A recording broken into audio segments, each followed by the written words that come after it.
के गान में बेबर्धमान महान जिन विचरें हमारे ध्यान में। समय सार परमागम आचार्य कुंद कुंद देव ने 2000 वर्ष पहले भारत की इसी पवित्र भारत भूमि पर बनाया।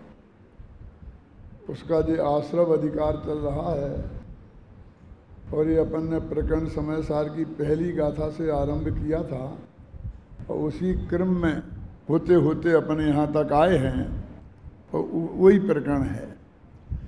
क्योंकि आज बहुत नए श्रोता हैं इसलिए थोड़ा मैं पूर्व भूमिका उन्हें बताना चाहता हूँ। आचार्य महाराज ये कह रहे हैं कि हमें कर्मों से घबराने की ज़रूरत नहीं है। हमको ऐसा डर लगता है कि अनादिकाल से अनंत कर्म हमसे चेंटे हैं और हम उनकी जेल में हैं और न मालूम कब तक चेंटे रहेंगे और कितना दुख देंगे हमें, ये हमें बंधन में डालेंगे। तो आचार्य देव कहते हैं कि ये बहुत हमारी गलत कल्पना है। जैसे ज़रा हम ऐसा सोचें कि एक आदमी को मान लीजिए मध्य प्रदेश में गेहूं सस्ता है और राजस्थान में महंगा है और हमें मध्य प्रदेश का गेहूं राजस्थान में लाना है। मध्य प्रदेश के कौन से एरिया में हमारे पास गेहूं है? जगदलपुर में, समझ लीजिए वहाँ बिलासपुर में, जगदलपुर में। और राजस्थान के कहाँ ले जाना है? जैसलमेर में। 2000 किलोमीटर। और जबकि गवर्नमेंट का प्रतिबंध है कि एक प्रांत से दूसरे प्रांत में गेहूं नहीं जा सकता, तो कितनी बड़ी प्रॉब्लम है। अब इतनी बड़ी प्रॉब्लम दिखती है ना। अब मैं कहता हूं प्रॉब्लम बहुत छोटी है तो, क्योंकि राजस्थान का राजस्थान में जाता है और मध्य प्रदेश का मध्य प्रदेश में जाता है। तो आप जगदलपुर से, बिलासपुर से धौलपुर तक तो बहुत आसानी से ला सकते हैं ना, और मुरैना तक तो ला सकते हैं ना, वहाँ तो कोई आपको टोकेगा नहीं ना। अब तो चंबल के उस एरिए पर आ गए और जहाँ से फिर राजस्थान लगता है और उस एरिए में आ गया, फिर वहाँ से लेकर जैसलमेर तक कौन रोकेगा? कोई प्रॉब्लम ही नहीं है। प्रॉब्लम तो 1 इंच आड़े बाल के बराबर है, क्योंकि मध्य प्रदेश और राजस्थान में 1 इंच का भी अंतर नहीं है। एक आड़े बाल के इस तरफ राजस्थान है और उस तरफ मध्य प्रदेश है। समस्या है आड़े बाल के बराबर। वास्तव में बोलते हैं सरल रेखा, कि जिसमें लंबाई तो होती है, चौड़ाई नहीं होती, क्योंकि दो के बीच में कोई दरार है, अंतर तो है ही नहीं। तो कितनी छोटी बात को हमने कितनी बड़ी बना ली। हाय राम, 2000 किलोमीटर तक प्रतिबंध है, गांव गांव में पुलिस लगी है, हर जगह चौकियां लगी हैं, कैसे जाएंगे कैसे जाएंगे। अनंत काल से हमें कर्मों ने जकड़ रखा है, पकड़ रखा है। भैया वे लोग गए, मर गए। जितने कर्म थे उदय में आके खिर गए। क्यों तुम अनंत काल की रट लगा रहे हो? और अभी जो तुम्हारे पास कर्म हैं मौजूद, उनसे भी घबराओ मत। बंधते बकते कर्म कोई तकलीफ में निमित्त भी नहीं बनते, उपादान तो वे हैं ही नहीं। और सत्ता में पड़े हो कितने ही, तो वे कोई डिस्टर्ब नहीं कर सकते हमारे आत्मा को। पुडवी पिंड समाना, इस समय सार में लिखा है कि वे पृथ्वी के ढेले के समान है। जैसे पृथ्वी का ढेला कुछ नहीं बिगाड़ता बिगाड़ना, ऐसे वो है, कुछ नहीं कर सकते। अब इसको भी समझें एक उदाहरण से। हमने किसी से बैंक से कर्जा लिया और उसने ये कहा कि देखो 3 साल तक आपको कोई टोकेगा नहीं, कर्जा नहीं चुका। 3 साल बाद इतनी किस्त शुरू होगी, इतनी किस्त आप हर महीने चुकाते गए तो कोई तुम्हें डिस्टर्ब नहीं करेगा। अब मेरे पास करोड़ों का कर्जा, घबराते क्यों? 3 साल तक तो तुमको कोई डिस्टर्ब कर ही नहीं सकता, और जब आएगा तो 3 करोड़ मांगने कोई नहीं आएगा। जो तुम्हारी किस्त है जितने की, बस उतनी सी समस्या कि तुम इतनी बड़ी करोड़ों में क्यों बोल रहे हो? तो वे जो कर्म हैं, जो सत्ता में पड़े हैं, वो कितने ढेर हैं, क्या फर्क पड़ता है? जब वे उदय में आएंगे तब भी वो बहुत छोटा हिस्सा आएगा, और वो भी तेरे को सुख दुख देने में निमित्त पूरी तरह नहीं है। घबरा, निमित्त नहीं, उपादान तो है ही नहीं। वो एक समय में आके खिर जाते हैं, और तुम्हारा उपयोग यदि उधर नहीं हुआ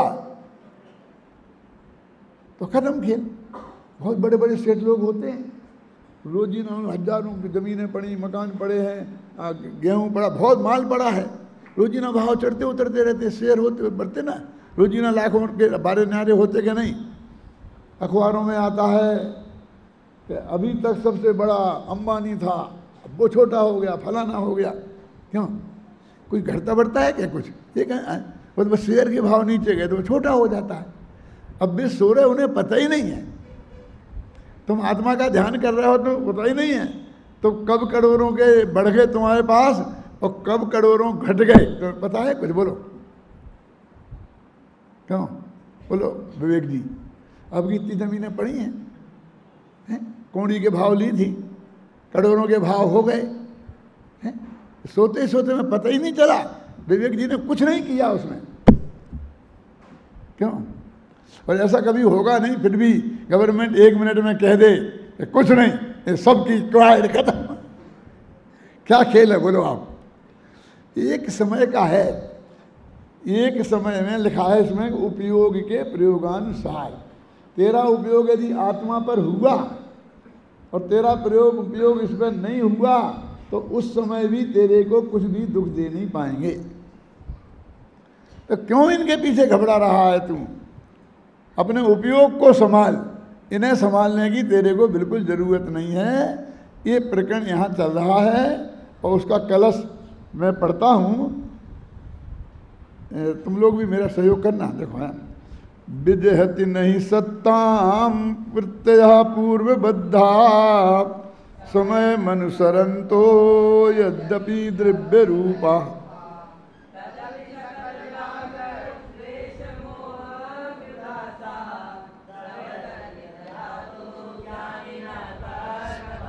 अभी हिंदी के पद्यानुवाद पढ़ेंगे आप, शांति से आपके पास किताब में है, देखना क्या लिखा है उसमें।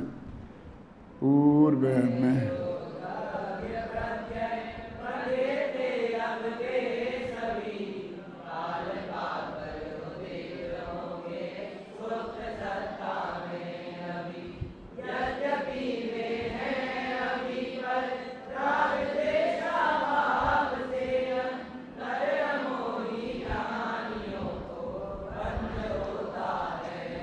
देखो बहुत सरल है जितेंद्र भाई, देखो देखो ध्यान। पूर्व में जो द्रव्य प्रत्यय माने द्रव्य कर्म, ये पहले से जो बांधे थे हमने, वे अभी सुप्त सत्ता में पड़े सो रहे हैं। कुछ तुम्हारे घर उनसे कोई घबराने की जरूरत नहीं, कितने हैं होंगे। पहले में जो हमने कर्म बांधे थे वे कर्म अभी सत्ता में सो रहे हैं, कोई खतरा नहीं है। काल पाकर उदित होंगे, जब उनका समय आएगा तब ही वे उदय में आएंगे। अब उस वक्त क्या करना है? यद्यपि वे हैं अभी उदय में आ गए, सत्ता में पड़े हैं, बंध भी रहे हैं, लेकिन राग द्वेषा भाव से, यदि तुम्हारे अंदर उसमें राग द्वेष की प्रवृत्ति नहीं है तो अंतर अमोही ज्ञानियों को बंद होता है नहीं, तो कोई बंद होने वाला नहीं। बोलो कितनी सी सरल सी बात है, इतनी सी बात है कि इस पे ध्यान देना। ये नहीं कह रहा हूं मैं, क्या कह रहा हूं? उन पे ध्यान मत देना क्या, तो तुम्हारा काम हो जाएगा। कि कैसा पंडित है, सब पंडित तो कहते ध्यान दो और ये कहता ध्यान मत देना, कि तुम्हारे ध्यान से उन्हें जीवन दान मिलता है। क्यों? और तुम्हारा ध्यान उन पे न हो तो वे मरण को प्राप्त हो जाते हैं। हमारे अनंत भगवानों ने जो केवल ज्ञान की प्राप्ति की वो कैसे की? बोलो कि आत्मा का ध्यान किया अंतर मुहूर्त तक। अंतर मुहूर्त जानते हैं? 48 मिनट में भी एक समय कम। 48 मिनट का होता है मुहूर्त, तो अंतर माने उसके भीतर भीतर, अंतर्मुहूर्त। इतना यदि तुम अपने आत्मा को देखते रहो तो 4 घातिया कर्म कहाँ चले गए पता ही नहीं चलता। तुम्हें उन पर ध्यान देना ही नहीं है कि वो तीव्र उदय आएगा तो आने दो। मैं पूछता हूँ, पार्श्वनाथ भगवान छपक श्रेणी मारकर आत्मा के ध्यान में बैठे थे, कितना पाप का उदय आया, कितने पत्थर बरसे, क्यों, कितना कितना उपसर्ग हुए। यदि वे पार्श्वनाथ भगवान उस पर ध्यान देते तो गारंटी से उन्हें केवल ज्ञान नहीं होता। उनने उस पर ध्यान ही नहीं दिया और अपने आत्मा का ध्यान करते रहे तो अंतर्मुहूर्त में केवल ज्ञान हो गया। बोलो, अब उनके उपद्रवों का नाश करने का उपाय उपद्रवों को देखना नहीं है, उनकी तरफ उपयोग डालना नहीं है। एक कर्म शत्रुओं को नाश करने का उपाय कर्म शत्रुओं को देखना नहीं है। तुम अपने आत्मा को देखो, अरे तुम्हारे देखने से तो उसे जीवन दान मिलता है, और तुम नहीं देखो तो उनका नाश होता है और तुम्हें अनंत सुख की प्राप्ति होती है। इतनी सी तो बात है। इसलिए अंतर अमोही ज्ञानियों को बंद होता है नहीं। अमोही माने मिथ्या, मोह माने मिथ्यात्व। मिथ्यात्व जिनका चला गया है, ऐसे ज्ञानी धर्मात्माओं को वे कर्म उदय में आते हैं, आकर खिर जाते हैं और आत्मा को बंध नहीं होता। एक और मन रहस्य की बात मैं आपको बताना चाहता हूँ, वो निद्राधिकार की है, यद्यपि आगे आएगी वो, कि अभी कहते हैं कर्म सत्ता में पड़े। शास्त्रीय भाषा में जो थोड़े बहुत समझते हैं तो मिथ्यात्व अभी सत्ता में है, अनंतानुबंधी के साथ सत्ता में है, और जीव सम्यक दृष्टि हो गया, उदय में नहीं है। तो उनका काम था जीव को मिथ्या दृष्टि बनाना, अनंतानुबंधी कसाय में जलाना। तो सत्ता में तो पड़े हैं लेकिन कुछ नहीं कर सकते। तो वो कहते हैं ज्ञानवंत के भोग निर्जरा हेतु हैं, अज्ञानी को वही कर्म फल देतु हैं, यह अचरज की बात ये नहीं आवही। मेरे आश्चर्य से कैसे हो सकता है। वो ये कहते हैं कि वे जो कर्म हैं, ये जो अपने को, वो क्षयोपशम सम्मदर्शन वाले की बात है, छायक की नहीं, छायक वाले के तो है ही नहीं। तो वो जो अनंतानुबंधी कसाय और मिथ्यात्व, वो प्रत्याख्यानावरण अप्रत्याख्यानावरण कसाय के रूप में बदल करके उदय में आते हैं। क्या समझ में आए। वो मिथ्यात्व, वो सम्यक प्रकृति मिथ्यात्व नाम में बदल के उदय में आते हैं, तो वे सम्यक्त्व का नाश तो कर नहीं पाते और सत्ता से भी नष्ट हो जाते हैं। देखो, बिगाड़ कुछ नहीं पाए। हमारे पाप के उदय से आपने हमें गालियां दी, हम पर शक किया, अविश्वास किया, चोर समझा, डाकू समझा, जो भी समझा। अब उस वक्त उससे हमारा अपयश हुआ। अपयश होने से यदि हमारे उपयोग हमने उसमें लगाया तो फिर संकलेश परिणाम होंगे, फिर नया कर्म बंद होगा। यदि हमारा उपयोग उसमें नहीं गया और हम ज्ञान ध्यान में लगे रहे, जनागम पढ़ने पढ़ाने में लगे रहे, तो वो तो आके समय काल पाके खत्म हो जाएगा। अब उसकी वजह से हमारे चित्त में कोई विकृति नहीं हुई तो आगामी कर्म बंद नहीं हुआ। कितना सीधा सच्चा उपाय है। दीन धर्म कहते हैं मुक्ति का मार्ग जितना सरल है उतना और संसार का मार्ग सरल नहीं है। कभी कभी तो मैं बोलता हूँ कि 1 कप चाय पीना कठिन है और धर्म करना माने आत्मा का अनुभव करना सरल है। लोग कैसी बात करते हो, चाहे तो हम 6 कप रोज ही ना पीते हैं, क्यों? और आत्मा का अनुभव तो अभी तो हम तो आप सारी जिंदगी से प्रयत्न कर रहे हैं, ख्याल में है ना, लेकिन वो आत्मा का अनुभव तो हमें अभी तक तो हुआ ही नहीं। गुरुदेव के अनुयायी तो समझते हैं ना कि हम तो, हमें तो तत्व मिल गया है। बताओ कितनों आत्मा का अनुभव हो गया। हाथ में तो खाना कोई नहीं, तो कल से तुम्हारा बहिष्कार हो जाएगा, यही मुमुक्षु कर देंगे। क्या खतरनाक स्थिति है।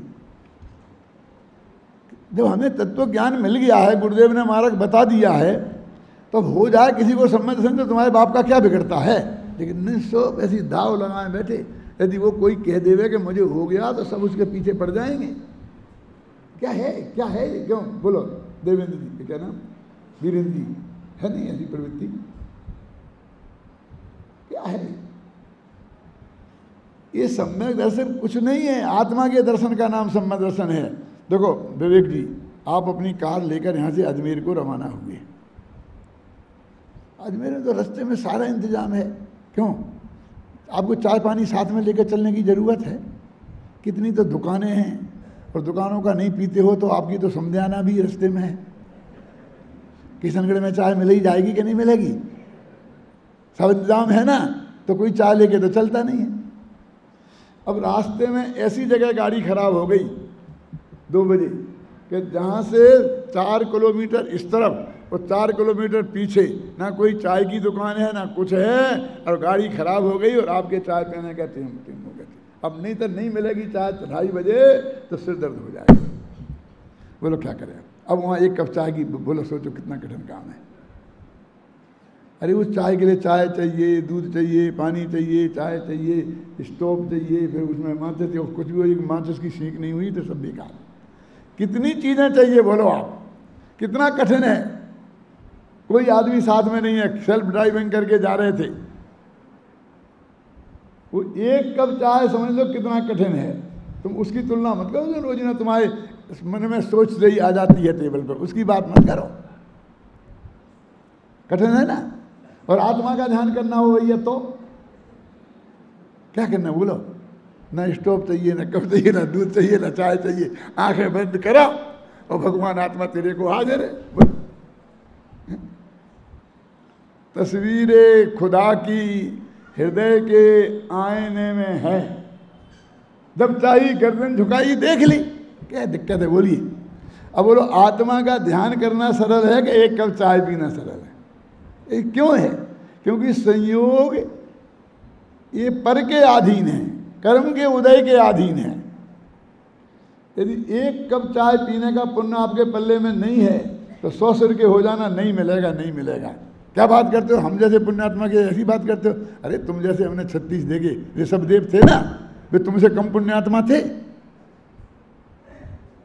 भरत चक्रवर्ती के पिताजी, लेकिन उन्हें नहीं मिली साल भर तक रोटियां, तो नहीं मिली। क्या कर लिया किसी ने बोलो? वे जो देवता आकर इंद्रा के दरवाजे पे चाकरी बजाते थे, वे सो गए, पता ही नहीं चला कहाँ। बेटा चक्रवर्ती था, लेकिन बाप को कोई आहार मिला कि नहीं मिला उसने ध्यान नहीं दिया। क्यों? जब बेटा नहीं होगा संयोग तो दुनिया कोई तुम्हें ध्यान नहीं देगी, और जब होगा दुनिया, तो उनके पल्ले में पुण्य नहीं था। घबराना नहीं, मैं कह रहा हूं कि नहीं था। अरे नहीं था नहीं, बहुत पुण्य था।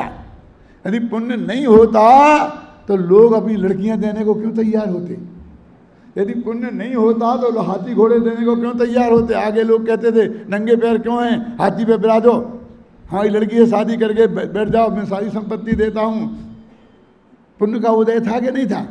लेकिन भैया एक तरह का पुण्य दूसरे रूप में नहीं बदलता है।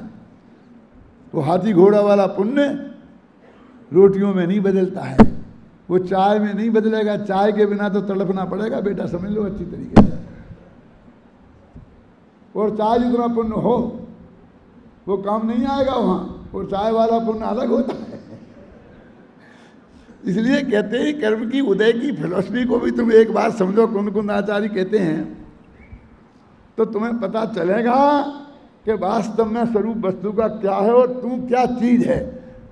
तूने सारी दुनिया को जाना, लेकिन जानने वाले को नहीं जाना, उसका ध्यान नहीं दिया, उस पर ध्यान नहीं दिया, उसका ध्यान नहीं किया, इसलिए अनंत दुख प्राप्त हो रहे हैं। जब जब ऐसे प्रसंग आते हैं तो मेरा हृदय बहुत गदगद होता है। देखो आज अपना तीर्थंकर परमात्मा आए अपने सामने। सुशील जी कहाँ? सुशील जी मेरा जी, हाँ गोदका जी। मैं आज के दिन, और अभी कितने बज गए? 11 बजे मैं इस जयपुर में आया था, आज से 44 वर्ष पहले। जीतू आज 44 वर्ष हो गए। 1 घंटे की अभी देर है, 1 घंटे में पूरे 44 वर्ष हो जाएंगे। मैं यहाँ पे आया था और टोडरमल स्मारक भवन का मैंने काम संभाला था। ये दशहरे के दिन, मुझे पता नहीं था कि दशहरे के दिन हम जा रहे हैं, लेकिन जब आकर के जुलूस देखा तो कि क्यों भाई जुलूस काहे का है, ट्रैफिक में फंस गए। तो आज दशहरा है, तब मुझे ध्यान आया कि हम दशहरे के दिन आए हैं। सच बोलता, 44 वर्ष हो गए। पूज्य गुरुदेव श्री सोनगढ़ में 45 साल तक रहे, और हम रोजाना याद करते हैं कि 45 वर्ष तक उनने तत्व ज्ञान हमको पिलाया। ऐसी चीज़ हमको अद्भुत मिली। यदि मैं जिंदा रहा तो 1 साल में मैं भी 45 वर्ष टोटल स्मारक भवन में। एक बात मैं आप लोगों से कहना चाहता हूँ इस मौके पर, कि जब गोदका जी मेरे पास मुझे लेने के लिए इंदौर गए, उनसे गुरुदेव ने कहा था कि भाई एक पंडित उधर है और उसके पास तुम जाओ, वो आ जाएगा तो तुम्हारा काम बहुत बढ़िया होगा। तो वो गए, तो मेरी क्लास में बैठते थे 8-10 दिन। तो मैं 20 दिन का शिविर था, क्लास में लेता था, मोक्ष मार्ग प्रकाशक की सुनते रहे। फिर उन्होंने 10 दिन बाद कहा खेमचंद भाई बाबू भाई से कि इस क्लास तो सुन ली, अब इनका प्रवचन और सुनना है मुझे। तो मैं तब ज़्यादा उम्र का नहीं, 30 वर्ष का था, तो मेरे प्रवचन नहीं होते थे शाम को। तो उन्होंने सब जो खेमचंद भाई का प्रवचन बंद करके, और महावीर वो क्या बोलते उसे, चौक में मेरा व्याख्यान लाते हुए रखा।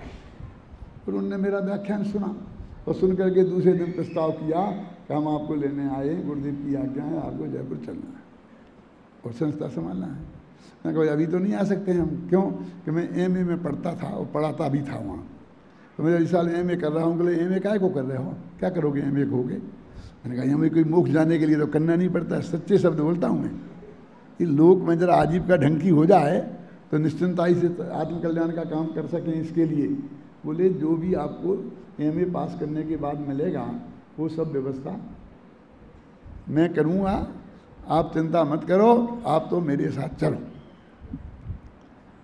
मैंने उनसे कहा कि देखो आपने मुझे अभी स्टेज पर देखा है, स्टेज पे तो सब लोग अच्छे लगते हैं। ऐसा करो हम एक दिन आपके यहाँ आएंगे, 8-10 दिन आपके घर रहेंगे और प्रवचन करेंगे। ऐसे देखें आप 10 दिन मुझे अच्छी तरह देखना और मैं आपको अच्छी तरह देखूंगा, और फिर दोनों जने जज जाएंगे तो जरूर अपन आएंगे। बोले हमें नहीं देखना, हमने तो देख लिया। मैंने कहा हमें देखना है क्यों कि सेठिया लोग ले जाते हैं और फिर जाकर के अपने धंधे पानी में लग जाएंगे, और फिर बस ना मालूम क्या 1 मिनट में तुमको कोई सनक छूटेगी तो छुट्टी कर देंगे, भगा देंगे। ये नहीं ऐसी बात नहीं, ऐसा नहीं बोलना। सब बहुत हुआ, मैं लंबी कहानी नहीं सुनाऊंगा, ख्याल में आए ना। आखिरकार हम उनके कहने से यहाँ आए। मेरे कहने का अर्थ है मैंने एक शर्त रखी कि अभी पंडितों से लोग चंदा कराने का काम करते हैं। ये पंडित चंदा वाला पंडित नहीं है। ये आप नक्की समझ लेना कि मेरी प्रतिज्ञा है कि मैं सामूहिक रूप से, व्यक्तिगत रूप से किसी से 1 नए पैसे की अपील तुम्हारी संस्था के लिए नहीं करूंगा, ना किसी को करूंगा। मेरी प्रतिज्ञा है। इस सच्ची घटना में समय सार पे हाथ रख के सुना रहा हूँ। इसमें बिल्कुल एक शब्द का फर्क नहीं है, क्योंकि ये वातावरण ऐसा है ना, इससे मुझे विकल्प आता है सुनाने का। मैं आप समझ लेना मैं इस काम के लिए नहीं आ रहा हूँ। बोले आप क्या बात करते हो, गुरुदेव ने आपका नाम सजेस्ट किया है, हम इसलिए आए। ये हम सब करेंगे। खेमचंद भाई बोले, बाबू भाई बोले, पाटनी जी सब थे। ये हम कब कहें? तुम्हें तो जो ज्ञान प्रचार का काम करना है वो करना। हम बिल्कुल, हमको कुछ नहीं कि काम क्या, काम कुछ नहीं, जो आपको करना है वो काम है। आप बताओ। बोले मुझे एक जैन धर्म की यूनिवर्सिटी चलाना है। और 6वीं क्लास पास मुझे कहते यूनिवर्सिटी चलाना है। मेरी यूनिवर्सिटी का अर्थ समझते हैं कि नहीं? दे क्या बोलते हैं यूनिवर्सिटी किसे कहते हैं? तो मैंने कहा बताओ यूनिवर्सिटी तो ठीक है, लेकिन करना क्या चाहते हो कि जैन धर्म के बच्चे बच्चे में ये जो तत्व ज्ञान जैन दर्शन का है वो पहुँचे, हर आदमी जैन धर्म की गहराई से पहुँचे। मेरे मन में ये भाव है। तो मैं समझ गया कि ये क्या चाहते हैं। मैंने कहा 3 दिन बाद बात करेंगे। 3 दिन में मैंने योजना बनाई कि तुम्हें क्या क्या करना चाहिए, और 3 दिन बाद मैंने वो योजना उन्हें पेश करी कि तुम ये काम करोगे, यदि 500 रुपया मुझे दोगे तो 2500 रुपया महीना का खर्चा समझना। एक क्लर्क, एक चपरासी, एक ऐसा सब लगेगा। ये किताबें छपाएंगे, बच्चों की बनाएंगे, फिर परीक्षा बोर्ड बनाएंगे। सब मैंने जो किया है आज तक, वो सब का सब मैंने उन पर लिख करके वो योजना बना के उन्हें दे दी। वे तो देख दाख के ठीक है ठीक है ठीक है। फिर खेमजी भाई, बाबू भाई को सबको दी, देख दाख के बोले ठीक है ठीक है। खेमचंद भाई ने एक शब्द कहा मेरे से, पंडित जी, गोदका जी की तरफ से मैं आपको गारंटी देता हूँ कि आपको बारे में, आपको पैसे के बारे में कभी कुछ सोचना नहीं पड़ेगा। और उनसे कहा, गोदका जी आपको मैं एक गारंटी देता हूँ कि जो आप चाहते हो कि पंडित जी क्या करें, उसे 100 गुना बढ़िया करके ये बताएंगे, ये मेरी गारंटी है। और बस इतनी सी बात पर हम यहाँ आ गए। और चाहते इतना बड़ा ज्ञान का एक हमसे जो बन पड़ा है पूर्वदेव के प्रताप से, हमने पूरा जीवन समर्पित करके, आज भी मैं अखबार आता है और उसमें राशिफल देखता हूँ, यदि उसमें लिखे कि आज तुम्हारा दिन अच्छा है, तो मुझे लगता है कि आज संस्था का कुछ अच्छा होने वाला है। और आज तुम्हारा दिन बुरा है, तो मुझे लगता है कि संस्था का बुरा होने वाला है। मैं इस संस्था से ऐसा एक में एक हो गया हूँ, मुझे दूसरी बात का कोई विकल्प भी नहीं आता। वे पंच कल्याण का प्रसंग बन गया। मैं तो सच बोलता हूँ सच्चे हृदय से कि मेरे लिए तो ये हॉल बहुत बढ़िया था, उसके नीचे मैं प्रवचन करता था, ये और बढ़िया बन गया, इससे क्या फ़र्क पड़ा? मेरे थोड़े ज्ञान की वृद्धि हो गई होगी। क्यों? ये मंदिर में एक मूर्ति थी, हम बढ़िया प्रवचन करके आज दर्शन पूजन करते थे, क्या कमी थी? बोलो क्या था, क्या कमी थी? बढ़िया चल रहा था हमारा काम। लेकिन आप लोगों के अंदर में इतना उत्साह, इतना उत्साह, इतना उत्साह है। एक भाई मेरे पास आए कि मैं ये काम करना चाहता हूँ, तो मैंने कहा भाई साहब आप आएंगे, लिमिटेड पैसा देंगे, फिर ये काम मेरे माथे पड़ जाएगा, फिर मैं दूसरी लोगों के मुंह देखना पड़ेगा, मैं नहीं करूँगा। आंख में आंसू ला करके पति पत्नी ने मेरे से कहा कि आपको बिल्कुल नहीं देखना पड़ेगा, मैं सब कुछ करूँगा। तब मैंने बहुत मुश्किल से स्वीकार किया और एक सारा काम हो रहा। और उन्हें सच्चे दिल से पहले दिन 30 लाख रुपया मेरे हाथ में रख दिए और उन्होंने कहा कि ये काम शुरू करो। और जाकर के सब जगह ऑर्डर दिया, कराया, तो ये काम शुरू हुआ। मैं किसी कीमत पर करने वाला नहीं था, न करता, न मेरे चित्त को ये स्वीकार है। और अब भाग्य की वजह से ये काम तो ये बन पूरा होने ही वाला है गारंटी से। और ये पंच कल्याण भी साथ में, फिर ये सब कुछ हो गया। ये सब आप लोगों का इतना स्नेह और इतना वात्सल्य भाव है। महाविद्यालय में तकलीफ आई तो इसी जयपुर में से एक भाई, जिनका मैं नाम नहीं बोल सकता, यहाँ बैठे होंगे, लेकिन मुझे उन्होंने प्रतिज्ञा दिलाई है, कसम दिलाई है कि डॉक्टर साहब आपको जितने विद्यार्थी भर्ती करना हो भर्ती करो, मैं आपकी चिंता नहीं करना मेरे को। मैंने कहा जगह ही नहीं है, कहाँ करें भैया? जगह बन सकती हो तो जगह बना दूंगा।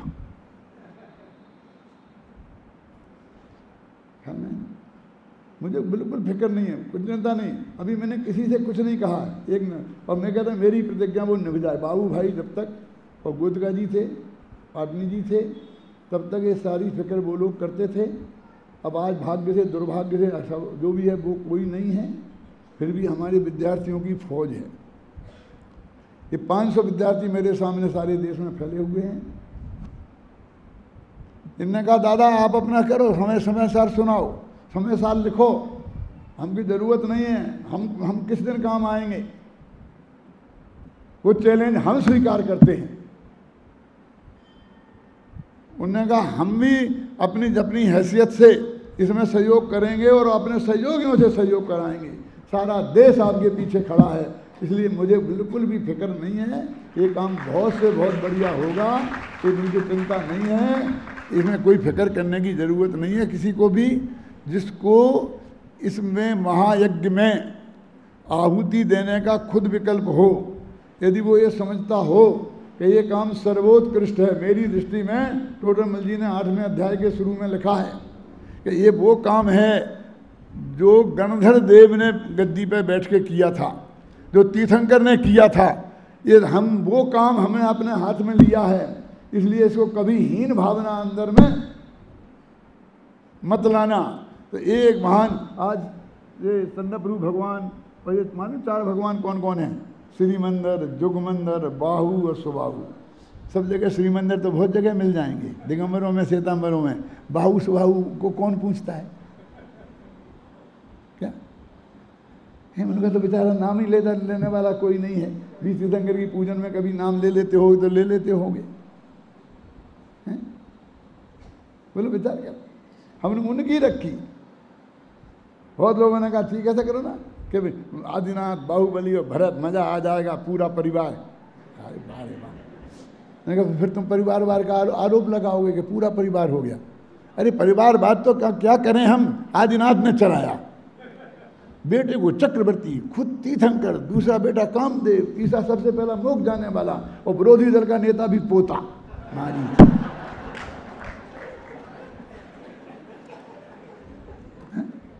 अरे कोई काम करने वाला है ही नहीं, जो करेगा उससे तो कराएंगे, कहाँ जाएंगे? आए तो कोई जीवन दान देने वाला, करे तो कि पिछले 44 साल से हमने एक दिन सपने में भी दूसरी बात नहीं सोची और ये काम किया। ऐसा जीवन समर्पित करने वाले लोग आवे तो। हमारा उस दिन छाती चौड़ी हो गई। एक थोड़ी 2 मिनट की बात सुना के ख़त्म करता हूँ। मुझे तो पता भी नहीं था विशेष, जब मैं एक गांव में हमारा शिविर चल रहा था। कौन सा गांव था भैया? वो कोलारस। आप भी थे ना? तो जब मैं प्रवचन करने गया 25 मई के दिन, तो वहाँ जाकर उन लोगों ने बाजे बजाना शुरू किया। जे कि अभी क्या हो रहा है? तो लोगों ने कहा तुम्हें पता नहीं है क्या कि तुमको क्या देते वो आजकल? सरप्राइज। हाँ, ये आपको सरप्राइज दे रहे हैं। सच में बोलता हूँ, मैं सरप्राइज का भी अर्थ नहीं समझता था क्या होता है, क्या देते हैं, क्या देंगे मुझे ये। तो उन्होंने कहा आज आपका जन्मदिन है, वो हम ये लोग मनाने वाले हैं। और उन्होंने मेरा जन्मदिन मनाया। मनाने के बाद मेरे से कहा आप बोलो कुछ। तो मैंने एक बात बोली कि भैया पूज्य गुरुदेव श्री की जब चिता जल रही थी, उस चिता के सामने मैंने और बाबू भाई ने दोनों ने मिलकर ये प्रतिज्ञा की थी कि हे गुरुदेव आप तो चले गए, आपने जो तत्व ज्ञान हमें दिया है, ये जब तक शरीर में खून की अंतिम बूंद रहेगी तब तक पूरी शक्ति से इसको हम प्रचार प्रसार करते रहेंगे। इतना मैंने कहा। पर वो भावुकता आ गई ना मेरे, उन्होंने मनाया इसलिए ये कह दी मैंने बात। शाम को देखा तो फिर बाजे बज रहे। मैंने कि आज अभी अब क्या हो गया कि फिर कहीं वो दे रहे हैं क्या सरप्राइज? तो क्या सरप्राइज दी? जितने 115 विद्यार्थी मेरे वहाँ थे, शास्त्री पास भूतपूर्व, उन सब ने मिलकर ये नक्की किया। इनमें ये सब मौजूद हैं। उनका नेता कौन था? वो खड़ा हो जा रहा है, जनेंद्र खड़ा हो। काम पे गया, जो वो साइन करा के ले गया ना, वही नेता है। वो भारतीय जनता पार्टी का उदयपुर जिला का युवा मोर्चा का अध्यक्ष बन गया है। उसने मना बनू के क्या किया, फिर इन सब लड़कों ने एक प्रतिज्ञा पत्र लिखा था और वो ये कहा कि आपने अपने गुरुदेव की चिता के सामने ये प्रतिज्ञा की थी और हम आपकी उपस्थिति में ये प्रतिज्ञा करते हैं कि हम जीवन के अंत तक इस तत्व ज्ञान के प्रचार में अपना सहयोग देंगे और देते रहेंगे। और उसके बाद वो हमारे सारे विद्यार्थियों ने फार्म भर करके हमें भेज दिए कि हम ये प्रतिज्ञा करते हैं। 500 550 की मेरी फौज तैयार खड़ी हो गई। क्यों?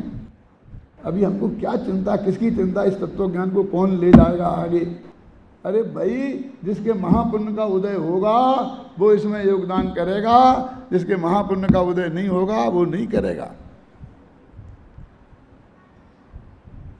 मैंने तो अपने बच्चों से पहले ही कह दिया है और हर साल फिर दोहरा के कह देता हूँ कि बेटा मेरे पास कुछ बचेगा, यदि मेरे नाम का होगा कुछ, तो तुम्हें किसी को कुछ मिलने वाला नहीं है। ख्याल में है ना? ये सब इस तत्व ज्ञान के प्रचार प्रसार में ही लगेगा और तुम्हारी ड्यूटी है कि उसमें अपनी तरफ से और जोड़ करके लगाओ और इसमें लगे रहो। और उस प्रतिज्ञा को साल में 2 दफ़े याद दिलाता हूँ, दोहराता हूँ। इसलिए ये महाकाम बहुत महान है और ये पूरा होने वाला है। आज भगवान आए हैं, उनके स्वागत उनकी साक्षी में मेरा हृदय भर गया। इसलिए मैंने इतनी चर्चा आपसे की और तत्व ज्ञान की चर्चा करता वो समय बीच में चला गया, उसके लिए मैं आपसे क्षमा चाहता हूँ।